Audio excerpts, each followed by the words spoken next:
बोलिए श्री सद्गुरु बिनवत हम कर जोड़ के सुनिए कृपा निधान। साध संगत सुख दीजिए, दया गरीबी दान।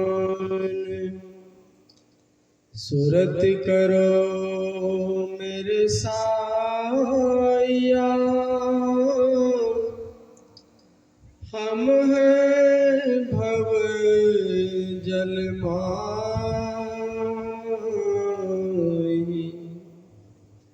आपे ही बह जाएंगे,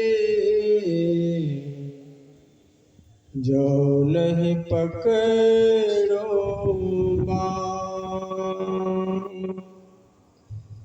अवगुण मेरे बाप जी, वक्स गरीब निवाज।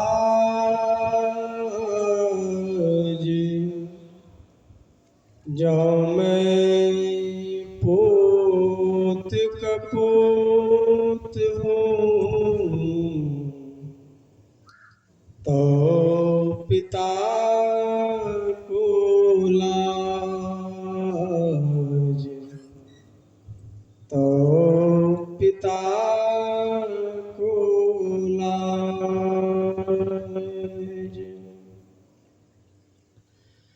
रात्रिकालीन सत्संग में आए हुए धर्म प्रेमी सज्जनों, माताओं एवं बहनों, जिस वचन को सुनने से भगवान में प्रेम उत्पन्न होता है, जिस वचन को सुनने से भगवान के प्रति श्रद्धा उत्पन्न हो जाती है, और जिस वचन को सुनने से उस मालिक को प्राप्त करने के लिए मन में उत्कंठा जग जाती है, उसी को सत्संग कहा जाता है। इसकी महिमा बहुत बड़ी होती है। सत्संग कोई छोटा होता है, कोई बड़ा होता है, ऐसी बात नहीं है। जैसे तुलसी का पत्ता है, कोई छोटा है, कोई बड़ा है, उसकी महिमा एक समान होती है। और सत्संग में हम लोग जितने आए हुए लोग दिखाई देते हैं, इतने ही लोग होते हैं, ऐसी भी बात नहीं है। कितने सूक्ष्म रूप से देवी देवता लोग भी सत्संग के वचनों को सुनने के लिए आते हैं,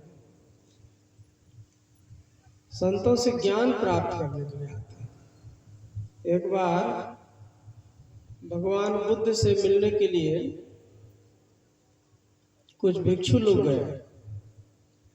तभी उन्होंने देखा कि बुद्ध के कमरे में कुछ खास आगंतुक लोग आए हुए हैं और उनसे बातचीत कर रहे हैं भगवान से। तो दरवाजे पर खड़े हो गए, सोचे कि जो पहले से बातचीत कर रहा है तो बाहर निकलेंगे तो फिर हम लोग आराम से प्रणाम करने और जो भी पूछना है। काफी देर हो गई, जब नहीं निकले तो दोबारा झांक करके देखा तो वहां कोई आदमी है ही नहीं था भगवान के कमरे में। तो पूछा कि प्रभु, अभी अभी जब हम दर्शन करने के लिए आए तो बहुत से लोग आपके रूम में बैठे हुए थे, तो उन्हीं के इंतजार में था कि वो निकलेंगे तो हम लोग प्रणाम करने के लिए आएंगे, लेकिन अभी देख रहे थे आपको है ही नहीं है। तो भगवान ने कहा कि देवी देवता लोग आए थे मुझसे मिलने के लिए और आशीर्वाद देने के लिए, और कैसे स्वर्ग को चलाया जाए अच्छे ढंग से, वही सलाह मशवरा करके पूछने के लिए आए थे। कहा मगर गए कब वो सब? देख जाते समय हम तो देखे नहीं। कहा वो सूक्ष्म रूप शरीर धारण करके आए और सिर्फ जहां उनको प्रकट होना था हमारे कमरे में ही प्रकट हुए, और यहाँ से पुनः सूक्ष्म रूप धारण करके वो अपने गंतव्य स्थान को चले गए। तब उन्होंने कहा कि हाँ प्रभु, जब मैं आपके इंतजार में खड़ा था गेट पर, तो सामने से कुछ हंस की पंक्तियां आकाश मार्ग से उड़ते हुए मैं देख रहा था। अचानक लगता है कोई देवी देवता लोग हंस का रूप धारण करके उधर से आकाश मार्ग से चले गए। तो कहने का मतलब क्या है? सत्संग की और संतों की महिमा बहुत बड़ी होती है, बहुत बड़ी होती है। इसीलिए संत महापुरुष कहते हैं कि जहां भी कहीं सत्संग होता हो वहां वक्त निकाल करके आदमी को जाना चाहिए। लेखे की वाही घड़ी बाकी के दिल बार।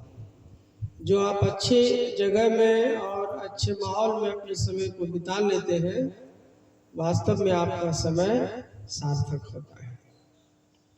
जहां भी कहीं अच्छे विचार हैं, नहीं कुछ समझ में आवे तो अपने से बड़े आदमी का संग कीजिए। जैसे आदमी का आप संग कीजिएगा वैसा गुण आपके अंदर में आना चालू हो जाएगा।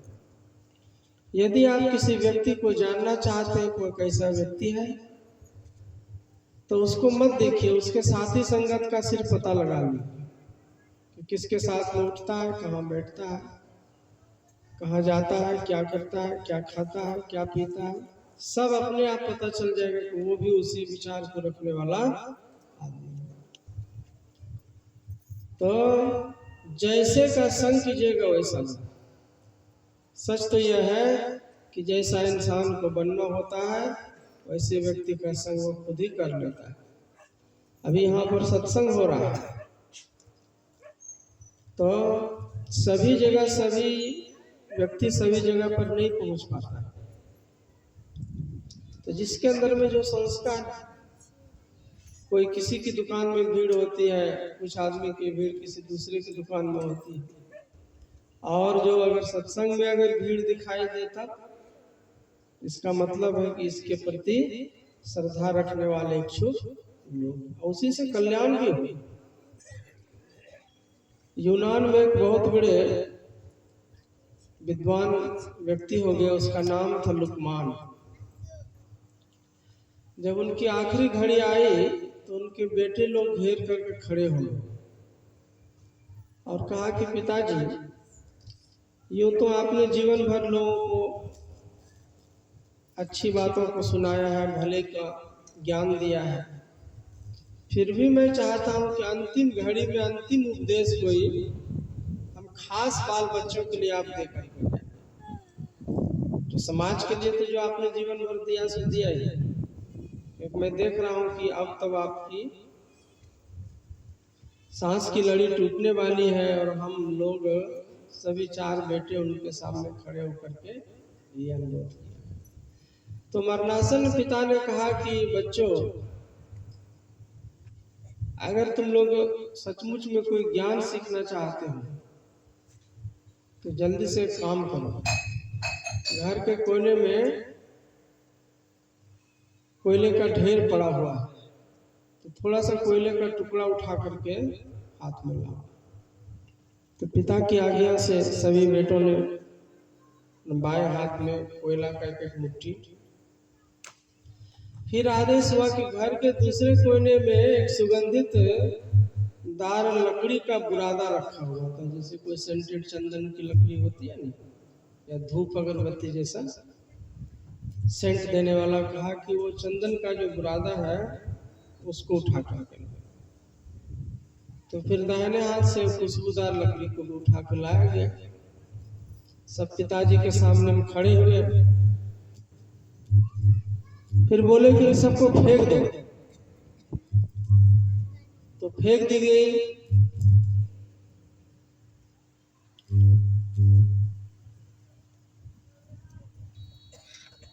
तो पिताजी ने पूछा कि क्या बचा तुम्हारे हाथ में? कहा पिताजी कुछ भी तो नहीं बचा।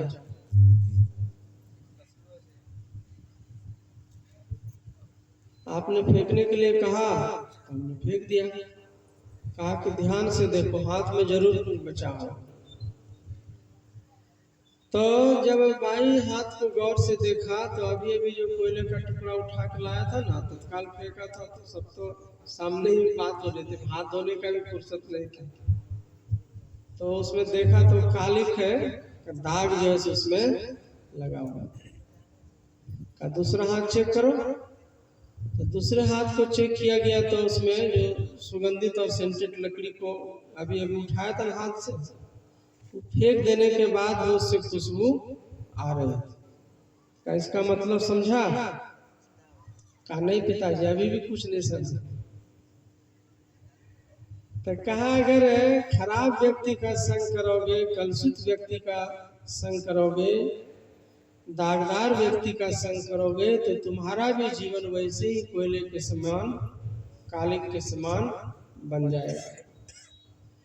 और संत महापुरुष और ज्ञानी व्यक्ति का संग करोगे, खुशबूदार व्यक्ति का संग करोगे, तो तुम्हारा भी जीवन खुशबू से महकने लगेगा। अगर तुम हिम्मत करके बुरे व्यक्ति का संग किया और पता चल गया कि वो खराब आदमी, हिम्मत करके अगर तुमने उसका साथ छोड़ दिया, लेकिन जो बुराई है वो तो जल्दी तुम्हारा पीछा नहीं छोड़ेगा। जो उससे अवगुण जो ग्रहण कर लिया तो कुछ देर बाद ही न निकलेगा। और अगर ज्ञानी आदमी का संग कर लिया, उससे कोई ज्ञान सीख लिया और दुर्भाग्यवश उससे दूर होना पड़ जाए, संतों से भी कई बार बिछुड़ना पड़ जाता है, ऐसा संजोग बन जाता है, लेकिन उसकी ज्ञान रूपी खुशबू सदैव तुम्हारे जीवन को सुवासित करते रहेगा, वो कोई छूटने का चीज नहीं है। तो इसीलिए संत महापुरुष कहते हैं, अभी का जो प्रसंग जो पाठ हुआ है, कैसा प्रसंग है रामचरितमानस का,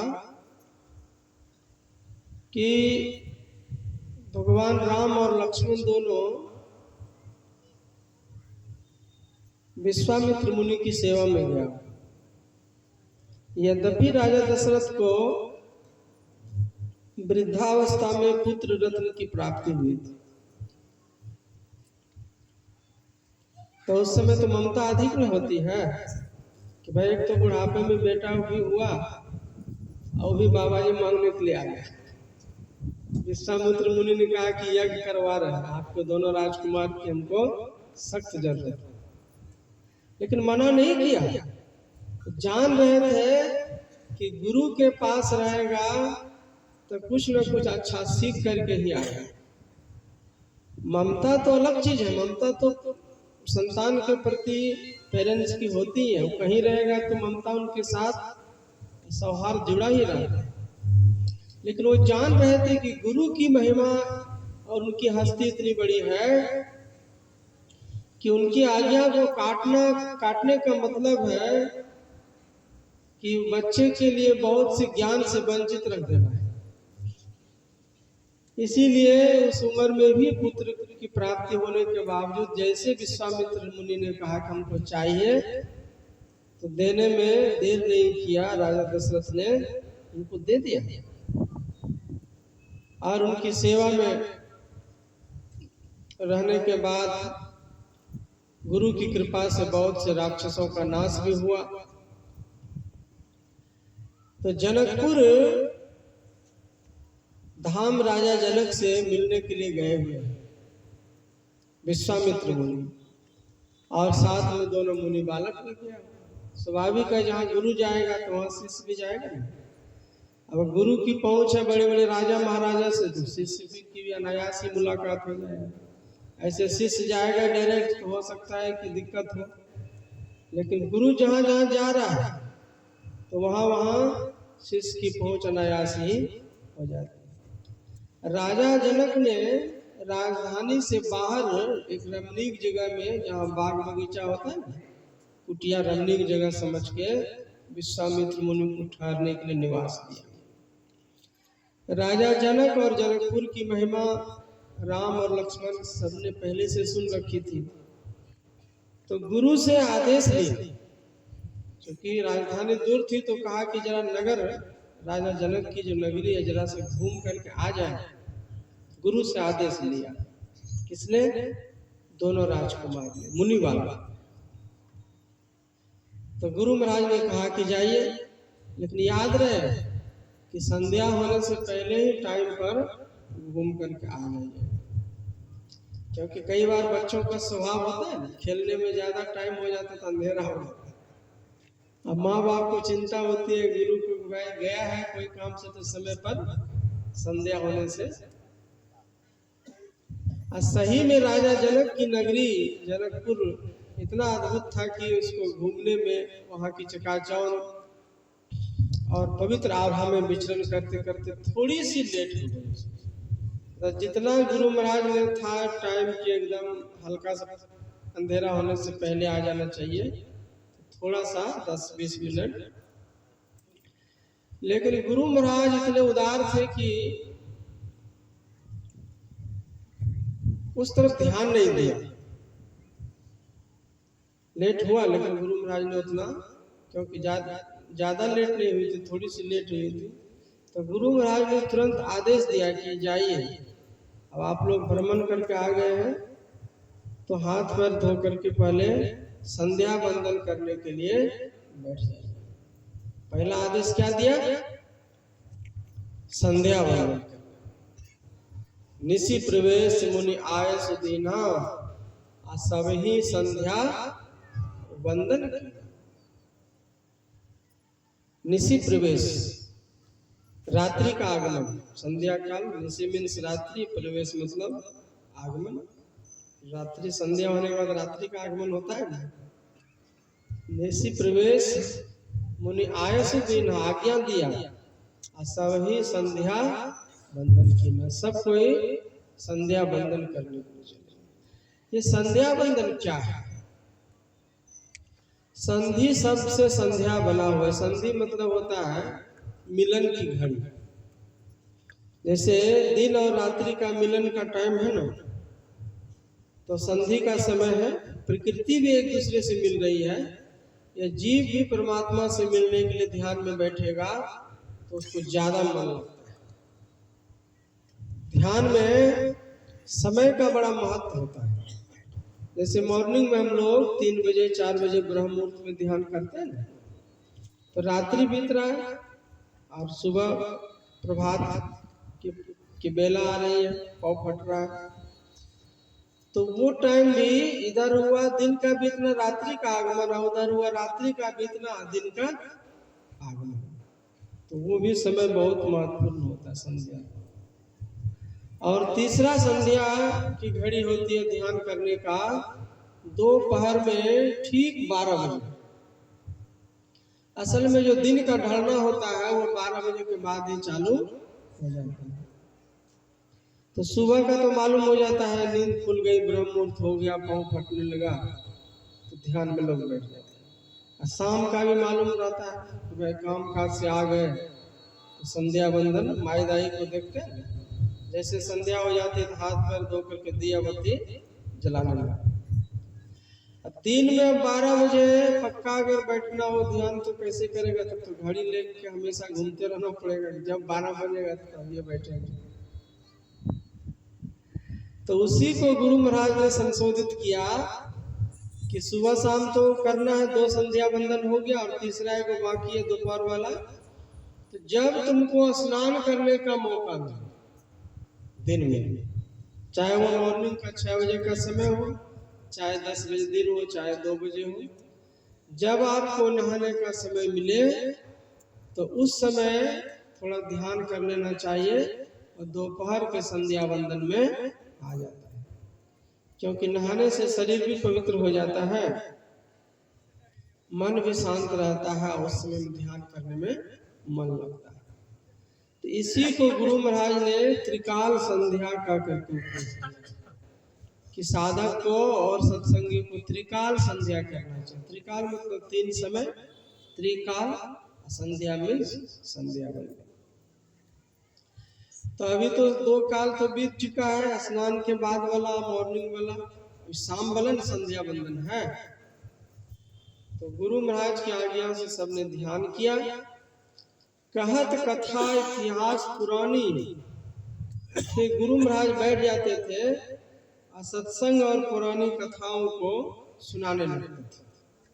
संतों के की जीवनी, उनके विचार, उनका संत साहित्य का इतिहास जब गुरु महाराज सुनाते थे, शिष्य लोग बैठ करके सुनते थे, तो वही सत्संग हो गया। संत के मुख से जो वचन निकल गया वह सत्संग हो गया। तो ध्यान की महिमा, सत्संग की महिमा। आज से 9 लाख वर्ष पहले त्रेता युग में भी इसकी परिपाटी थी। इस प्रसंग को सुनाने का मतलब यही है। ऐसा मत समझे कि कलयुग में गुरु महाराज ने नियम बना दे। त्रेता युग 9 लाख वर्ष पहले भी लोग ध्यान करते थे, सत्संग करते थे, गुरु की सेवा करते थे। और जब सत्संग हो गया, ध्यान हो गया, कथा प्रवचन हो गया, तो गुरु महाराज जब विश्राम करने के लिए गए तो दोनों मुनि बालक उनके चरण को दबाए। भगवान राम तो अपने 12 कला से पूर्ण अवतारी महापुरुष थे, लेकिन उन्होंने यह दुनिया को दिखाया कि नहीं, गुरु जो होते हैं वो भगवान से भी उनका दर्जा ऊंचा होता है। भगवान भी आज कोई बना है तो गुरु के आशीर्वाद से बना है। भगवान का मतलब क्या है? जो बहुत ऐश्वर्यवान व्यक्ति है उसको हम लोग क्या कहते हैं? भाई हमारे लिए आप भगवान हैं, नहीं कहते, देवता के समान है। जिनमें कुछ आशीर्वाद देने की शक्ति आ जाए वो देवता हो गया। जिसके पास धन है, विभूति है, ऐश्वर्य है, वो साधारण आदमी के लिए तो भगवान है।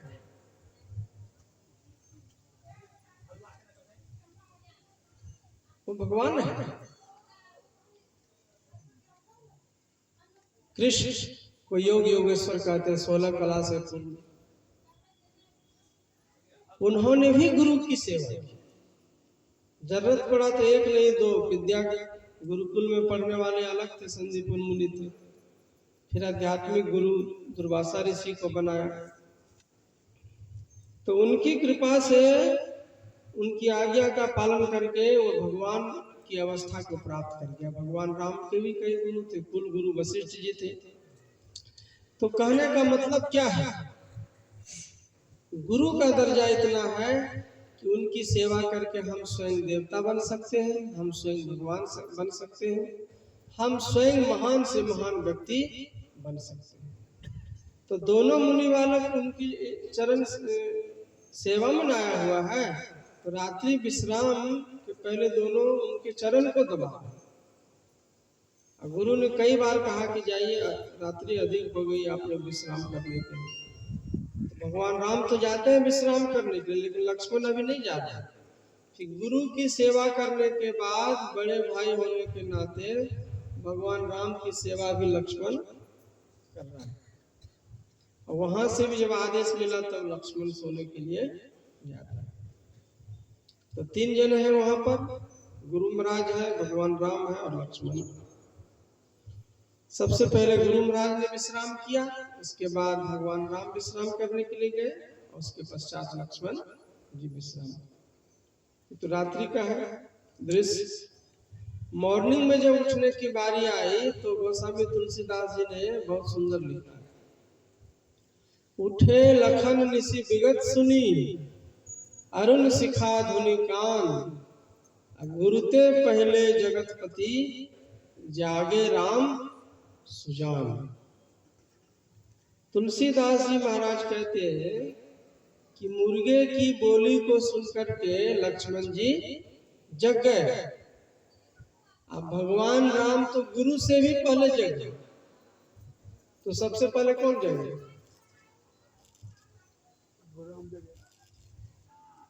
फिर से समझिएगा।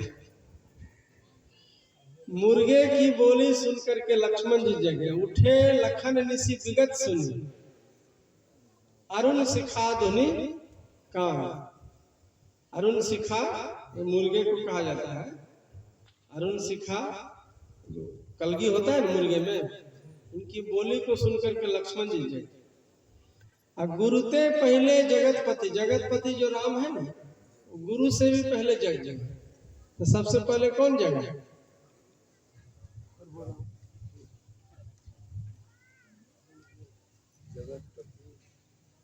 देखिए, कोई राम बोल रहा है, कोई लक्ष्मण बोल रहा है, कोई कहता है कि गुरु महाराज जगे। तो तीनों में सबसे ज्यादा नंबर किसको मिलेंगे? देखिए सीधी सी बात है, जैसे हम लोग घर में रहते हैं ना, तो जो घर का सबसे छोटा मेंबर होता है, तो रात्रि सबकी सेवा संभाल करने के बाद सबसे आखिर में विश्राम करने के लिए जाता है ना। जैसे घर की मान लीजिए छोटी बहू है, तो सास ससुर पति की सेवा करके सबको भोजन करा के अंत में विश्राम करने के लिए जाएगी। अब मॉर्निंग में जब उठ करके सेवा करने का वक्त होगा, झाड़ू लगाने का और चीज दिनचर्या पोछा लगाने का, तो सबसे पहले कौन करेगा? जो सबसे छोटा मेंबर सबसे बाद में सोया था, वही सबसे पहले सेवा करे। ये शिष्टाचार है, और वही गुरुकुल में भी अप्लाई हुआ है। वह 3 जने हैं, तो सबसे श्रेष्ठ कौन है? गुरु है, सेकंड में भगवान राम है, और तीसरे नंबर में लक्ष्मण है। इसीलिए ना बाद में सबकी सेवा करके विश्राम करने के लिए गए। अब सुबह में जब उठ करके, तो सबसे पहले कौन उठेगा? लक्ष्मण जी। क्लियर हो गया ना? उठे लखन, इसीलिए तुलसीदास जी ने लक्ष्मण का ही नाम लिया पहले। उठे लखन निसी विगत सुनी, अरुण शिखा धुनि कान। रात्रि का बीतना जान करके और मुर्गे की बोली सुन करके लक्ष्मण जी की नींद खुल गई और वो सबसे पहले जग गए। लेकिन चूंकि भगवान राम इस समय गुरु से का शिष्य की भूमिका को अदा कर रहे हैं, उनसे छोटे न हो गए, इसीलिए कहा कि गुरुते पहले जगतपति है। तो जगत का पति, लेकिन वो गुरु से पहले जग रहा है। कौन? जागे राम सुजान। पहले लक्ष्मण जी जगे, उसके बाद भगवान राम जगे। गुरु महाराज कब जगे तो बतावे नहीं किया तुलसीदास जी। संत को जागृत पुरुष कहा जाता है। जागृत पुरुष पूछते जगा हुआ, जो उपनिषद में आया है, उत्तिष्ठत जागृत प्राप्त वरान्य बोधत क्षुरस्य धारा निशिता दुरत्या दुर्गम पतस्थ कवियो वदंती। अरे अविद्याग्रस्त लोगों, उठो और किन्हीं श्रेष्ठ ज्ञानी महापुरुष के शरण में जाओ, जो जगे हुए। श्रेष्ठ किनको कहते हैं? जो जगा हुआ, जो मूर्छित है, जो अचेत है, तो उसको तो श्रेष्ठ नहीं कह सकते हैं। तो जागृत पुरुष जो होते हैं, एक बार जो ध्यान में जग गया, तो यूं समझिए कि उसको दोबारा सोने का भी जरूरत नहीं है। ऊपर तो सिर्फ सो भी रहा है तो सिर्फ संसार की लीला करने के लिए। आत्मिक रूप से जो जग शरीर में सो रहा है, आत्मिक रूप से कहाँ क्या हो रहा है सब जानते हैं, सब जानते हैं। जगा हुआ जो एक बार जग गया। एक नेपाल में अच्छे संत हो गए, उनका नाम था पूज्य दल बहादुर बाबा। तो मूल पहाड़ी निवासी थे, काठमांडू तरफ उनका जन्म स्थान था। लेकिन साधु बनने से पहले और गुरु महाराज का शिष्य होने से पहले वो सिपाही की नौकरी किया करते थे नेपाल सरकार की तरफ से। नेपाल देश में उनकी नागरिकता थी ना, नेपाल गवर्नमेंट के अधीन वो सिपाही की नौकरी करते थे। और ड्यूटी हो गई थी इंडिया नेपाल के बॉर्डर, 60 जो बॉर्डर है ना, अररिया जिला के पास। और गुरु महाराज का उधर प्रचार क्षेत्र था, बैलगाड़ी से कनखुदिया, सैदाबाद, ये सब रंगेली सब जाया करते थे। मोरंग जिला में अधिक प्रचार था। तो शिष्य बन गए, गुरु महाराज से दीक्षा ली, ध्यान भजन करने लगे। इधर ड्यूटी भी करते थे, सिपाही की नौकरी भी करते थे, और उधर नियम संयम से साधना भी करते। एक दिन की घटना है, कि जिस चौकी में उनकी ड्यूटी थी अचानक दूसरे जगह उनको 1-2 दिन के लिए जाना पड़ गया। अफसर का आदेश हुआ कि नहीं, आप यहाँ नहीं करके आप दूसरे जगह जाइए। तो यहाँ जो उनका बिछावन चौकी सब जो था ना खाली रह गया। और यहाँ जिसकी ड्यूटी आई दूसरे सिपाही की, तो वो सोचा कि दल बहादुर तो है ही नहीं, तो हम ही इसके बिछावन पर सो जाते। जैसे वो सोने के लिए गया ना, तो तुरंत गुरु महाराज लाठी लेकर के वहीं पर बैठे, उठो जल्दी यहाँ से, उठो, तुम यहाँ नहीं सो सकता है। दल बहादुर जैसे नियम संयम से रहता है, पूजा पाठ करता है, सदाचार का पालन करता है, लघु संख्या करने भी जाता है तो पानी लेकर के जाता है। तुम तो उसका पालन करते नहीं हो, खड़े खड़े लघु संख्या करना, खैनी गुटखा खाने वाला आदमी। तो तुम इस बिछावन पर, उनके पवित्र बिछावन पर बैठने की योग्यता तुम्हारी नहीं है सोने की, इसीलिए तुम यहाँ पर नहीं रह सकते। अब एक बार आवे, 2 बार आवे, वन बिठा के फिर सोने की कोशिश करे। जैसे सोवे की तुरंत लाठी लेके गुरु महाराज, अंत में उसको नीचे ही चटाई वगैरह बिछा करके सोना पड़ा। 2 दिन के बाद जब आए ना दल बहादुर बाबा, तो उनको बताया सब कहानी। कहा कि कौन भगवान का पूजा करते हैं, जो आपका बिछावन भी कोई छुए नहीं और पवित्र नहीं करे, इतना ख्याल रखता है। देखो हम जैसे सोना चाहे, देखो लाल वस्त्रधारी गैरी पर वस्त्र धारण किया, वो लाठी लेकर के आ जाते थे। तो दिखाया फोटो का, यही आदमी तो नहीं था? कहा कि हाँ यही बूढ़े बाबा गुरु महाराज का फोटो जैसे दिखाए ना, यही गुरु महाराज बूढ़ा आदमी बार-बार प्रकट हो जाता था।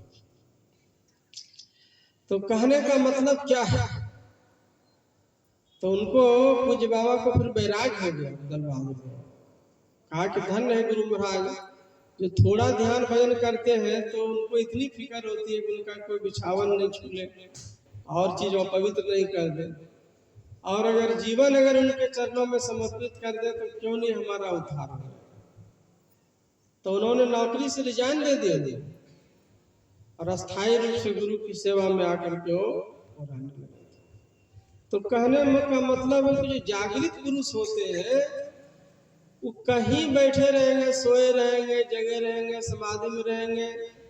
खुराटा भी ले रहा है तो बाहर से दिख रहा है आपको खुराटा ले रहा है, अब भीतर से कहाँ क्या हो रहा है, तीनों लोग में हमारा शिष्य कहाँ जा रहा है, क्या कर रहा है, किससे क्या बतिया रहा है, सब जानते हैं। इसीलिए उसको जागृत पुरुष कहा। तो पूरी तरह तक कोई भी आदमी नहीं सोता। जैसे हम लोग रात्रि विश्राम करने के लिए जाते हैं तो क्या सोचते हैं, शरीर का जो सबसे स्थूल भाग है, मांसल भाग है, वही थोड़ा सा विश्राम करता है। जैसे कि हड्डी है, मांस है, यही सब। और मेन जो कल्प ऊर्जा है, नस है, नाड़ी है, धड़कन है, जठराग्नि है, वो सब तो चलते रहता है। अब वो सब अगर विश्राम करने लग जाता तो काम खत्म हो जाएगा। तो पूरा आदमी, तो साधारण आदमी भी पूरा 100% नहीं सोता। संत के बारे में तो क्या कहना। इसीलिए गुरु के बारे में चर्चा नहीं किया तुलसीदास जी ने राम और लक्ष्मण के बारे में चर्चा किया। इस प्रसंग से यह शिक्षा मिलती है कि सत्संग को महत्व देना चाहिए, ध्यान को जीवन में महत्व देना चाहिए, और गुरु की सेवा को जीवन में महत्व देना चाहिए। भाइयों को आपस में, भाई में आपस में प्रेम रहना चाहिए। अगर हम आपस में लड़ते रहेंगे तो फिर हो सकता है दूसरा आदमी हमसे फायदा उठा ले। विशाल हृदय रखिए। जब एक छोटा सा भाई है, आपका पड़ोसी है, जब उससे मेल नहीं रख पाइएगा तो समाज में जो सिया राम में सब जग जानी और उस अवस्था को कैसे प्राप्त कीजिए। तो इसीलिए संत महापुरुष में भ्रातृ प्रेम और गुरु भक्ति का ज्ञान और सत्संग और ध्यान तीनों की चर्चा इसमें की गई है। इसीलिए संत महापुरुष कहते हैं कि हम लोगों को सत्संग को महत्व देना चाहिए और गुरु के शरण में सबको जाना चाहिए। जो अब तक दीक्षा नहीं लिए हैं और विलंब दीक्षा लेकर के भजन करना चाहिए, निगुरा बन करके नहीं रहना किसी को भी। जिसके जीवन में गुरु नहीं होता उसका जीवन अभी शुरू नहीं होता। जीता तो है लेकिन उस जीना को जीना नहीं कहते। तो गुरु के शरण में जाइए और उस विद्या को सीख करके कीजिए। साधना की जो युक्ति है ना, आपने ढंग से मनमानी ढंग से नहीं कीजिए कि किताब में पढ़ लिए, कैसेट में सुन लिए, ध्यान करने लगे, या मोबाइल में जो सब यूट्यूब जो चैनल सब चला है, यूट्यूब में देखकर कभी ना ध्यान करना चाहिए आदमी, सीधा रांची पहुंच जाता है। ऐसा काम हरगिज नहीं कीजिए। किसी जानकार आदमी से सीख करके साधना कीजिए। वो तो वीडियो व्यू बनाने के लिए कुछ से कुछ किताब में पढ़ करके डाल देता है, उसको खुद पता है ध्यान कौन चिड़िया का नाम है। जानकार आदमी से भेद यह पाना किसी ग्रंथ से है असंभव, समझ लो किसी समझ से। जो पहुंचे हुए संत जन हैं उनसे पूछो पथ की बातें, जो 12 बाट के बीच फंसा वो लक्ष्य दिखाना क्या है। जो अपने दुनियादारी में भटक रहा है बोला हमको उपदेश क्या देगा। जो स्वयं साधना कर रहा है उनसे युक्ति लेकर कीजिएगा, छोड़ा ही कीजिएगा। सही युक्ति रहेगी तो आज न कल मंजिल को प्राप्त कर लीजिएगा। तो युक्ति सीखे बिना कोई ना रहे। स्वयं जुड़े, बाल बच्चों को जोड़े। कुछ लोग सोचते हैं कि बाल बच्चे अभी छोटे हैं, अब बड़े होंगे तब उनको दीक्षा दिलवाया जाएगा। अभी कोई हॉस्टल में पढ़ रहा है, कोई डिग्री कर रहा है, कोई कुछ कर रहा है। तो छोटी उम्र में आप नहीं दिए, जब आपके अंडर में था, जब आपके आदेश में रहने लायक था, 12 साल 15 साल के अंदर। अब बड़ा हो गया, एजेड हो गया, जवान हो गया, परदेश में रहने लगा साथी संगत के साथ में। कोई उधर से ऑमलेट खा करके आ गया, कोई गुटखा खा करके आ गया। था तो सत्संगी घर का बच्चा, लेकिन उधर से साथी संगत में भ्रष्ट होकर के आ गया। आप उसको दीक्षा लेने कहिएगा कि बेटा आ गए बाबा ले लो, अब दीक्षा कर लो, तो इधर उधर मना करेगा। भीतर में तो डर लगा हुआ है कि हम खा पी कर कहा। तो हर चीज की उम्र होती है, सही उम्र में अगर हम अपनी संतान को जोड़ देते हैं, अगर आपको लगता है कि अच्छा चीज है तब, जैसे आप संसार की दौलत कमा करके अर्जित करके रखना चाहते हैं ना बच्चों के लिए, लेकिन अगर बच्चा को अच्छा संस्कार नहीं मिला तब तो मुमकिन है कि वह संपत्ति को बर्बादी की तरफ में पहुंचा सकता है। और अगर आपने अच्छा विचार दिया है, अच्छा ज्ञान दिया है, गुरु की भक्ति से जोड़ा है, कुछ भी धन नहीं जोड़ा है, इससे क्या फर्क है। वो अपने ज्ञान विचार संस्कार गुरु के आशीर्वाद से इतना धन कमाएगा, इतना नाम कमाएगा कि अपना भी नाम रोशन करेगा, माँ बाप का भी नाम रोशन करेगा। तो स्वयं जुड़े, बाल बच्चों को जोड़े, समाज को जोड़े। चोर भी साथी संगत खोजता है भाई। कहीं चोरी करने जाता है, सोचता 2-4 रुपए रहेंगे तो बल मिलेगा। सत्संगी अगर सत्संगी को बढ़ाने का शौक नहीं रखेगा तो बुजुर्ग लोग गुजर जाएंगे और नए जनरेशन नहीं जुड़ेंगे, संस्था फिर कैसे चलेगी। इसीलिए हम लोगों को जोड़ना चाहिए और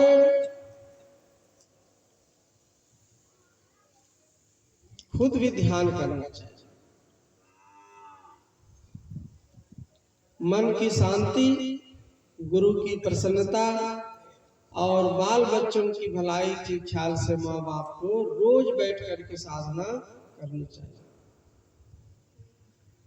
संसार का 5 करोड़ रुपया कोई कमा ले तो भी वो सुकून नहीं दिलाएगा जितना कि 5 मिनट अंतर्मुख हो करके ध्यान करने से आदमी को सुकून मिलता है। जितना अधिक धन होगा उतना अशांति बढ़ेगी ना, उनकी सुरक्षा का चिंता, कोई मांग करके न ले जाए, कहीं खो न जाए। लेकिन साधना में आप 5 मिनट बैठिए, सब कुछ भुला करके बैठिए, वो 5 करोड़ रुपया से बेहतर लाभ आपको दिलाएगा, जो 5 करोड़ रुपया में आप कभी उसको खरीद नहीं सकते। साधना की शक्ति। तो मन की प्रसन्नता कहिए या मन की शांति कहिए, मन की शांति के लिए, गुरु की प्रसन्नता के लिए आप गुरु की आज्ञा का पालन करिएगा, तो गुरु को लगेगा कि नहीं भाई, जिस शिष्य को हम अच्छा ज्ञान दिए तो जीवन में वो उतार रहा है, उनका आशीर्वाद भी मिलेगा। अब बाल बच्चों की भलाई के लिए माँ बाप बैठ करके साधना करें तो कहने की जरूरत नहीं होती है, बाल बच्चों पर ऑटोमेटिक अच्छा प्रभाव पड़ेगा। अभी यहाँ देखिए यज्ञ हो रहा है, ज्ञान यज्ञ हो रहा है, सत्संग हो रहा है, प्रवचन हो रहा है, भोज भंडारा भी होगा। तो इसमें बहुत से छोटे छोटे बच्चे भी हैं घर में, यद्यपि उनको सत्संग का ज्ञान नहीं होता, कौन बाबा कहाँ से आए, क्या बोल करके गए, लेकिन इतना उनको ज्ञान है कि कोई आध्यात्मिक अनुष्ठान हमारे घर में हुआ था और कोई पूज्य बाबा आए थे और बहुत शांतिमय और सौहार्द तरीके से आयोजन हुआ, संस्कार उसको पड़ गया। जब वो बड़ा होगा समझ जाए, अपने समझ जाए। जब गर्भ में रहने वाला शिशु बाहर की गतिविधियों को भली भांति जान सकता है, तो जो बच्चा पलने में झूल रहा है या गोदी में खेल रहा है या जो और बड़ा हो गया जो, तो वो क्यों नहीं समझेगा, सब समझ रहा है। लेकिन आप ऐसे आयोजन कीजिएगा, बैठ करके साधना कीजिएगा, तभी बाल बच्चों पर अच्छा संस्कार पड़ेगा, आपका घर सुधरेगा, आपका समाज सुधरेगा। तो पहले तो अपने आप को सुधरने की जरूरत है। जब ध्यान कीजिएगा तो आपका माइंड कूल रहेगा, शांत रहेगा, प्रसन्न रहिएगा। कठिन मुसीबत की घड़ी में भी हिम्मत से काम लीजिएगा। तो जब आप प्रसन्न रहिएगा और आपके चेहरे पर शांति विराजेगी, तो शांति का के लाभ का फायदा पहले किसको मिलेगा? आप घर में ध्यान से उठिएगा तो सबसे पहले घर के मेंबर पर नहीं नजर पड़ेगा। मान लीजिए पत्नी है, बच्चे हैं, माँ बाप है, तो उसको आप मुस्कुरा करके प्यार से इत्मीनान से बातें करिए। घर में अगर आदमी के माइंड में अगर कुछ का टेंशन चल रहा है तब तो पहले वो घरे वाला पर निकालता है, तो उसी को सबसे कमजोर समझता है। अगर बाहर दरवाजे से बाहर निकल गए, वो पड़ोसी अगर मिल गया तो उनके साथ भी रूखा व्यवहार करता है, क्योंकि खुद टेंशन में है ना, तो कहीं भी वो अपना गुस्सा निकाल सकता है। और माइंड अगर शांत है तो घर में भी शांति रहेगी, बाहर निकलिएगा तो दूसरे को भी जय राम जी की मुस्कुरा करके आप स्वागत कीजिए। तो शांति कैसे विराजेगी? साधना की शक्ति से वो आपके अंदर में आएगी। इसीलिए गुरु महाराज कहते हैं रोज त्रिकाल संध्या करें, एक मंत्र का जप करें, एक गुरु का ध्यान करें, और जब से सिद्धि होती है, जब से एकाग्रता बनती है, और जिस व्यक्ति का ध्यान करते हैं उसका गुण आपके अंदर में आता है। तो थोड़ा देर पहले जप करें। क्रोधी व्यक्ति का ध्यान कीजिएगा, क्रोध जैसा भाव आपके अंदर में आ जाए। चंचल व्यक्ति का संग कीजिएगा, चंचलता का भाव आ जाएगा। तो संत का जब आप ध्यान करिएगा तो उसमें जो सात्विक गुण है, जो आध्यात्मिक शक्ति है, जो दैविक संपदा है, वो आपके अंदर में आना चालू होगा। जैसे मोबाइल में कैसे ब्लूटूथ से कुछ भेज देते हैं, व्हाट्सएप में इधर से मैसेज करते हैं, फोटो उधर चला जाता है। इसीलिए चला जाता है कि दोनों मोबाइल में लिंक जुड़ा हुआ होगा, तो जो चीज भेजना है चल जाएगा। लिंक नहीं जुड़ा रहेगा, नंबर नहीं रहेगा, नेट नहीं रहेगा, तो जाएगा। तो जिस दिन भक्त का लिंक लगाओ गुरु से जुड़ जाता है, तो उसके अंदर में जो जो अच्छा गुण है वो सब आपके अंदर में उस मोबाइल से इस मोबाइल में आ जाता है, उसी तरह उस व्यक्ति से कन्वर्ट होकर के आपके जीवन में आ जाएगा। लिंक जुड़ा हुआ रहना चाहिए गुरु के प्रति। तो ध्यान की महिमा है और दृष्टि योग की महिमा है। दृष्टि का मतलब होता है देखने की शक्ति, योग का मतलब होता है जोड़ना।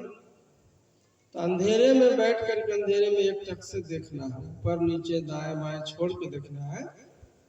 यहाँ से 1.5 से 2 हाथ की दूरी पर जैसे सुई में धागा डालते हैं ना, ऐसे एकाग्र होकर के सामने में देखना चाहिए। लेकिन उसमें शर्त यही है कि निर्विचार हो जाना चाहिए।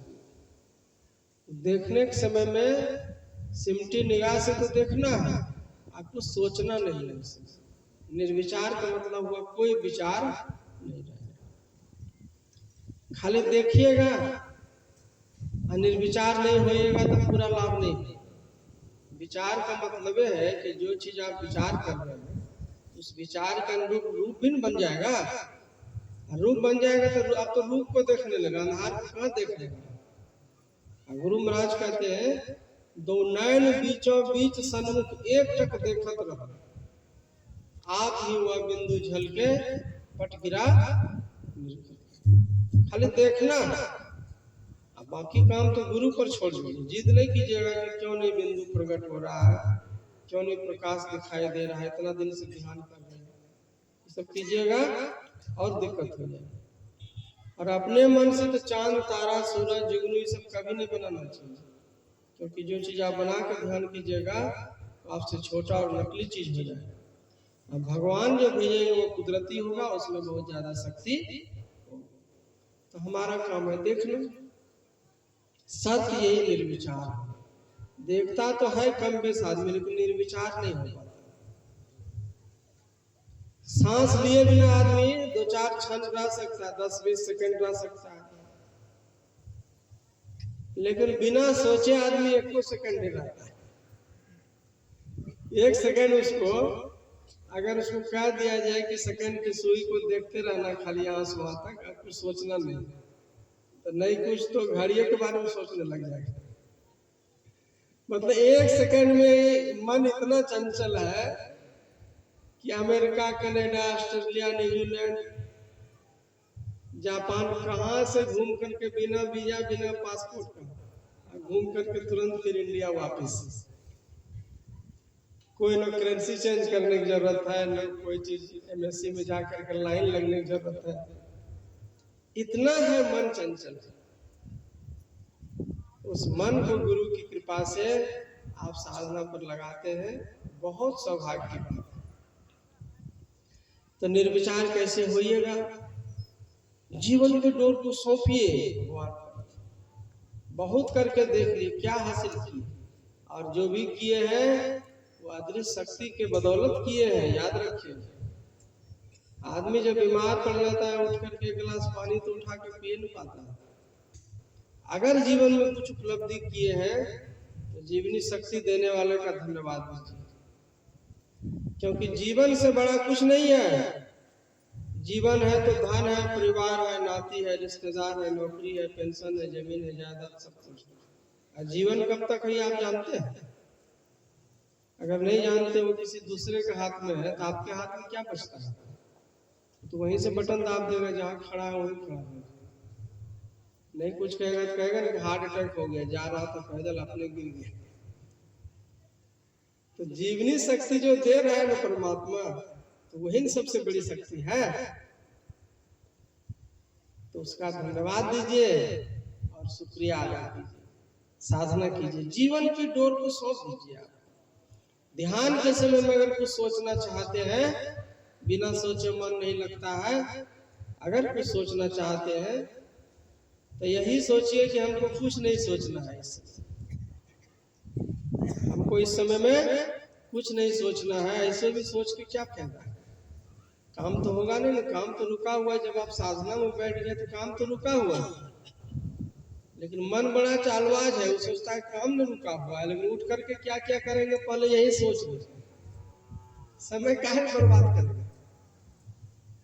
लेकिन ज्ञान कहता है कि नहीं, अगर काम रुका हुआ है तो कुछ देर के लिए सोचना भी रोक दीजिए।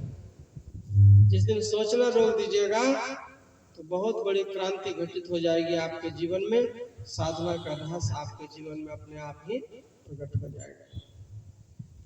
तो यही सब बातों को समझाने के लिए और आपके अंदर में परमात्मा की आवाज भी हो रही है। वह आवाज ज्योति का दर्शन करने के बाद इतनी एकाग्रता हो जाती है कि उस आवाज को भी आप सुन सकते हैं।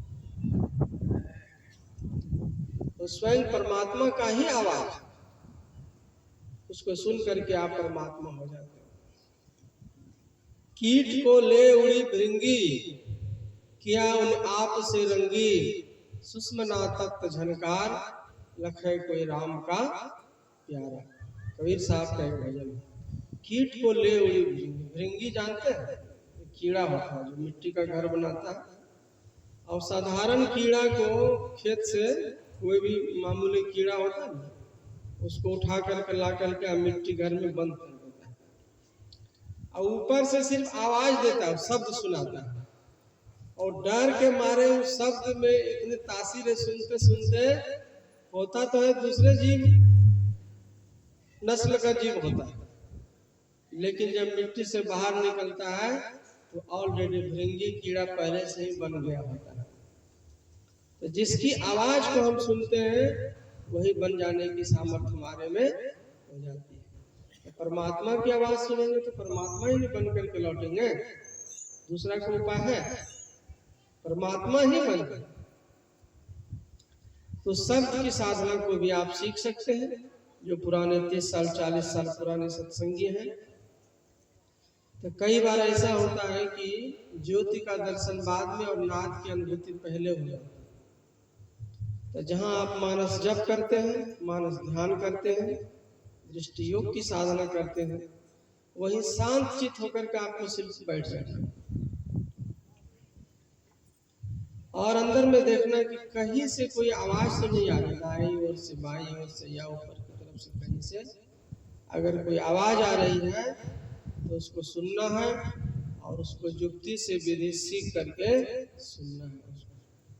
और यह वाला जो ध्यान है, शब्द साधना वाला जो ध्यान है, इसको ज्यादा करके ब्रह्म मुहूर्त वाला मॉर्निंग वाला ध्यान में किया जाता है, क्योंकि उस समय में वातावरण विशेष शांत रहता है। सिर्फ उसमें गुरु आपको दिशा का ज्ञान बतलाता है।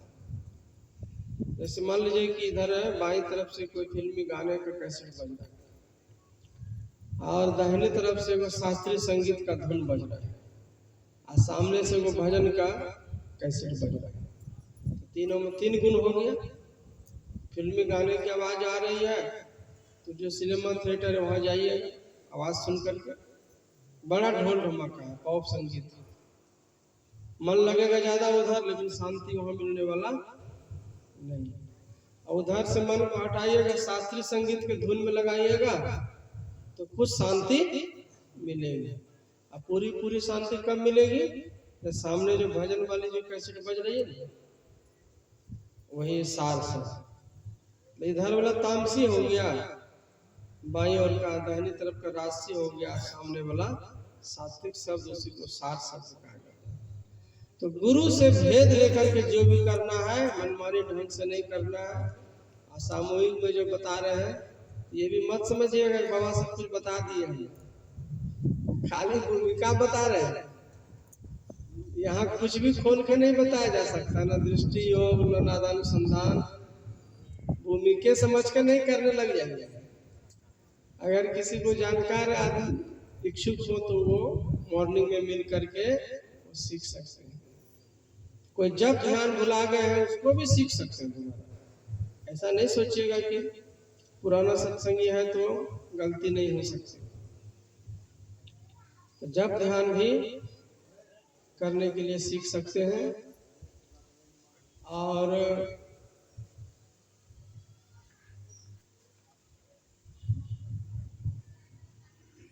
कल कौन दिन है? शुक्रवार है, तो कल दीक्षा का भी कार्यक्रम यहाँ हो सकता है। मॉर्निंग में सत्संग होगा मंदिर में या जहाँ आयोजक बताएंगे, और दीक्षा का भी कार्यक्रम होगा। इस गांव में बहुत दिन पहले बहुत से बाल बच्चों को दीक्षा दिया था मैं, और इसीलिए खास करके इतनी गर्मी में यहाँ हिम्मत करके प्रोग्राम समय देने के बाद यहाँ आ सका। कि जो पुराने लोग हैं 10 साल हो गए यहाँ पर, तो ट्रैक्टर में घूम करके किस गली में किस मोहल्ला में नहीं सत्संग करते थे। तो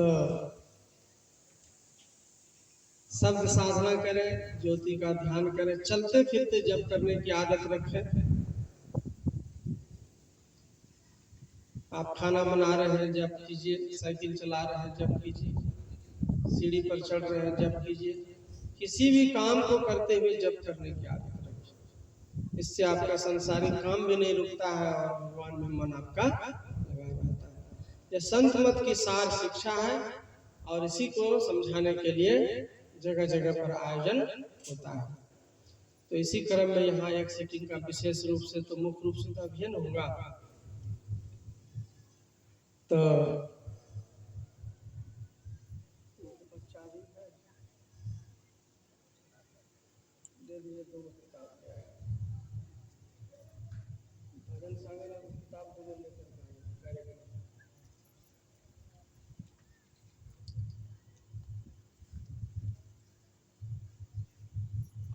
तो सबसे पहले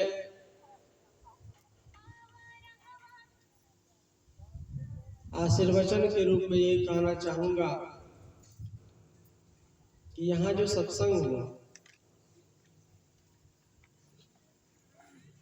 तो यह गृहपति के लिए कैसा कर्म है। जीवन में लोग बहुत किस्म के कामों को करता है, बहुत तरह के काम में धन को लगाता है, समय को लगाता है, अपने बुद्धि और अपने विचार को लगाता है। लेकिन जो कभी भी जीवन में एक बार भी सत्संग कर लेता है या जाके कहीं सत्संग सुन लेता है तो उसके बराबर का पुण्य दूसरा और कुछ नहीं होता है। तो ऐसा करके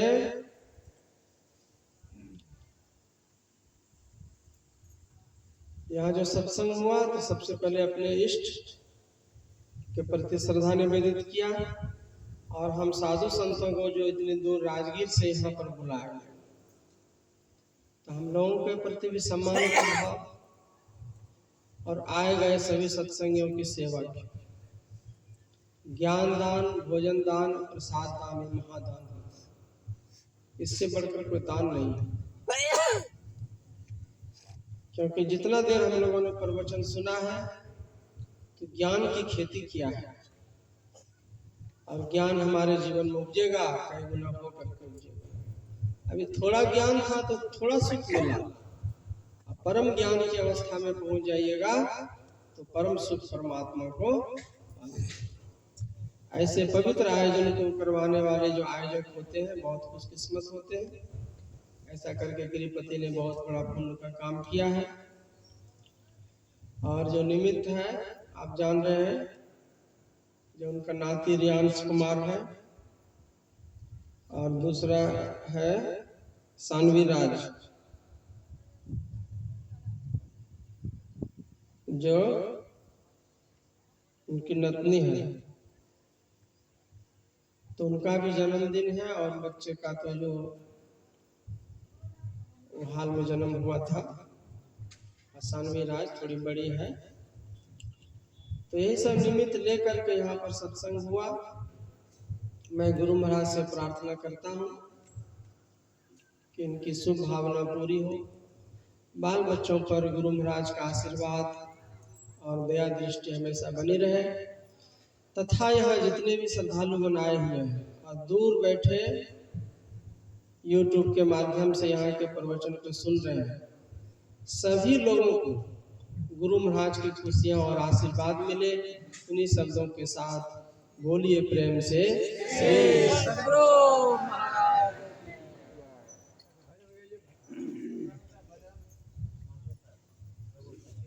सूचना है कि